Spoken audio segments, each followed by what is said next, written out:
Okay, so one of the things if you're dealing with a disc problem as far as home care is to really try to avoid extended sitting time.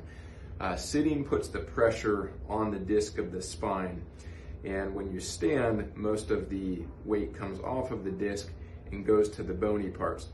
So when you sit for a long period of time, it fatigues the disc, and a lot of times it's really painful when you get up. So we'd rather see you up, standing, moving around, walking, or lying down on your back or your side, but try to avoid sitting time. That'll minimize some of the aggravation to these disc bulges.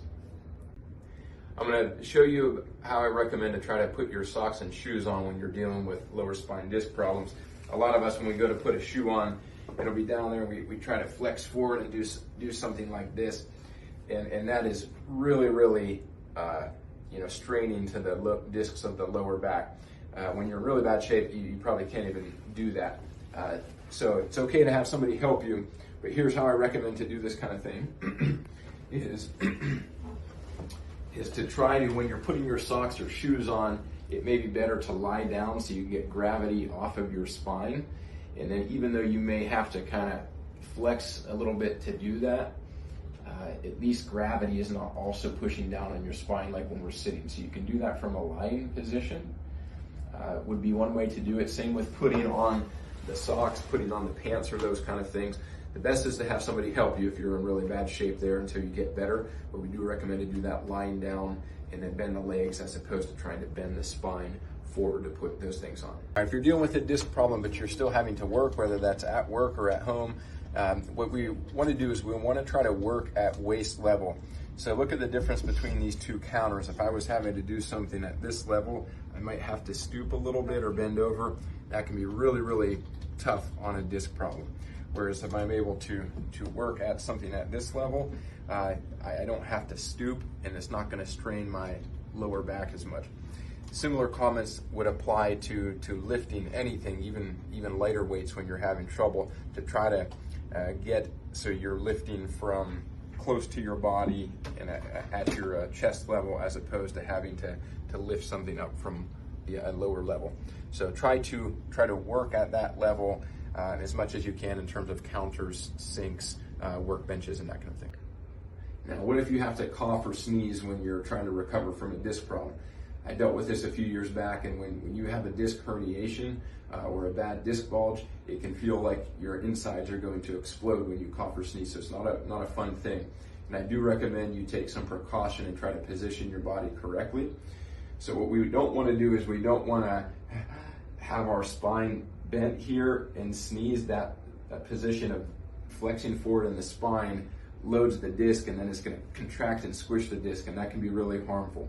So what I recommend you do is, if you feel that coming on, try to keep your spine in a neutral position and then brace yourself. So if I was right here and I felt a sneeze coming on, try to get my legs kind of wide, keep my spine like that, and just be able to cough or sneeze without my spine rounding, and I can dissipate some of that force in through the arms. If you're in terrible pain and this comes up there, sometimes you may even want to, when you cough or sneeze, brace yourself, and as you sneeze, almost hop or jump a little bit, like, achoo, and let your feet come up. That lets the force of that contraction just kind of go out the bottom of your feet into the air instead of your feet into the floor, and then that reaction force of the floor back up your spine. So it may actually help to like hop a little bit if you're in really bad shape with a disc herniation and you have to cough or sneeze. So I'm going to show you how I recommend to get out of a vehicle. When you're driving, a lot of times you're sitting back, and then to turn and go out of the car from those deep seats, a lot of times we kind of round in like that, and that can be really hard on the low back. So I recommend, once you're driving, be pretty deliberate and try to square up to the door. So try to keep your back kind of in a neutral position so it's not rounded out. Try to get in that position. Use your hands and body and even the grab bar or steering wheel to try to get yourself kind of squared up towards the door. Then I recommend you use a grab bar with one hand, and you can use the other hand as well on whatever you have, and try to use your rear end muscles and thighs to lift you up instead of kind of swinging into it with your back. Try to keep that really stable Try to use your arms and your legs to push yourself up and out, so you don't round the back, because that can really trigger and kind of set you back or lead to spasms when you're in bad shape in the lower back. So I want to show you how I recommend to get up from a lying position. So with a disc problem, flexing the spine like this really puts a lot of pressure in the disc, and that's not going to be good. It can hurt and potentially damage the disc if it's already herniated. So what we want to do when you're getting up from a lying position is to try to keep your tummy muscles kind of tight and roll to one side or the other, whatever is comfortable, but try to get to the side.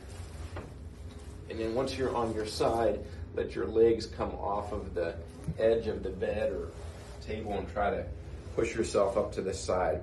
That does the best you can to keep the spine from flexing and hurting the disc there. The twisting can be a little bit tough when you're in bad shape, but that's about the best you can do getting up and down on your own.